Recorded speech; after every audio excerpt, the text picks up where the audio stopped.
Capítulo 2, Parte 10. Peregrinação pelos centros.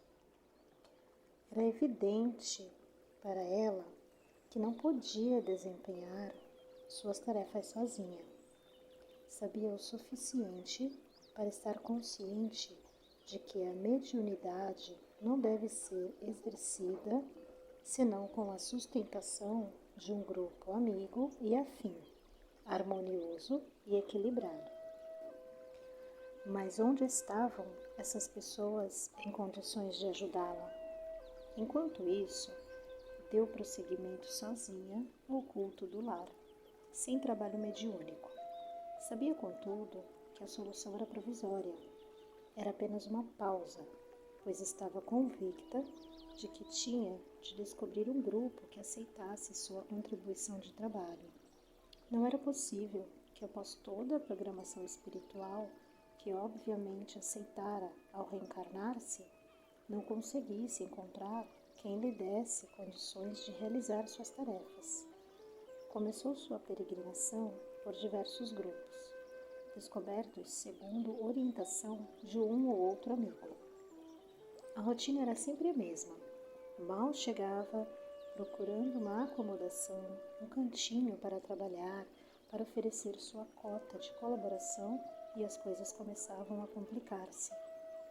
Não porque nada tivesse a fazer ou que precisasse ainda desenvolver sua mediunidade, mas precisamente porque já tinha pronta e acabada e multiplicada em manifestações que fascinavam uns tantos e geravam especulações ociosas e até ciúmes em outros. Como acolher em grupos já formados na tradição de uma prática cristalizada um médium que chega diferente, fora dos padrões locais? Ela via tudo isso de modo diferente. Considerava a mediunidade uma atividade natural e espontânea. Não se sentia mais importante ou diferente dos outros. Acostumara-se desde cedo com os fenômenos com os quais convivera toda a sua vida consciente. Só desejava trabalhar sob orientação confiável, junto a quem pudesse ajudá-la, para que ela, por sua vez, também pudesse servir. Nada mais. Os dirigentes, contudo, queriam dela a atitude padrão, a que estavam habituados. Médiuns que não se enquadrasse nas condições julgadas ideais não servia. Era considerado indisciplinado, personalista, sujeito a influências negativas ou dominado por fenomenologia anímica, o terrível fantasma que assombra tanta gente boa. Infelizmente para ela, ou felizmente, sua mediunidade não se enquadrava naquele tipo de trabalho de modelo. Para sua desgraça maior, ou felicidade, ela ainda não aprendera a controlar as assinaturas das comunicações. Os espíritos escreviam seus textos por suas mãos e assinavam seus nomes verdadeiros. Isso não estava bem, segundo lhe diziam com um ar preocupado. Ela não tinha condições de receber certas entidades. Certa vez, psicografou um belo soneto sobre a caridade, que foi muito apreciado. Ela, pessoalmente, embora dotada de boa cultura, não se dedicava à poesia, ainda mais aquele tipo de poesia tão pessoal, da notável brasileira que assinou, Alta de Souza. Foi um Deus nos acuda, um dos dirigentes, também médium, não naquela modalidade. Chamou-a em particular, lhe fez uma preleção um tanto desajeitada sobre o cuidado que era preciso ter com assinaturas de entidades importantes.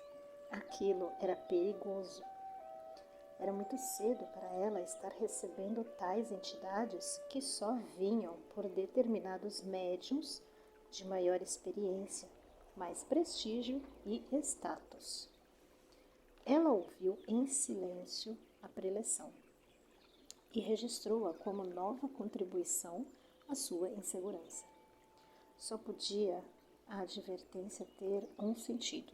O dirigente da casa estava convicto de que o soneto não era de Alta de Souza, e sim de um espírito mistificador, que se aproveitara da inexperiência da pobre e bisonha médium.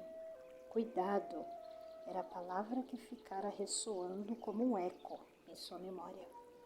Meu Deus, que dificuldade! Onde estava a saída daquele confuso emaranhado de atalhos e perplexidades, de frustrações e desencantos? Era isso, então, a mediunidade? Seriam mesmo esses vexames e aflições necessários e indispensáveis a seu exercício? Então não era ela um fenômeno natural, como sempre ela pensara? Que havia riscos, ela sabia. Lera sobre isso no próprio Kardec. Mas por que estrangular o fenômeno do nascedouro somente porque pairava sobre ele uma suspeita de suspeita? Era isso que ela entendia.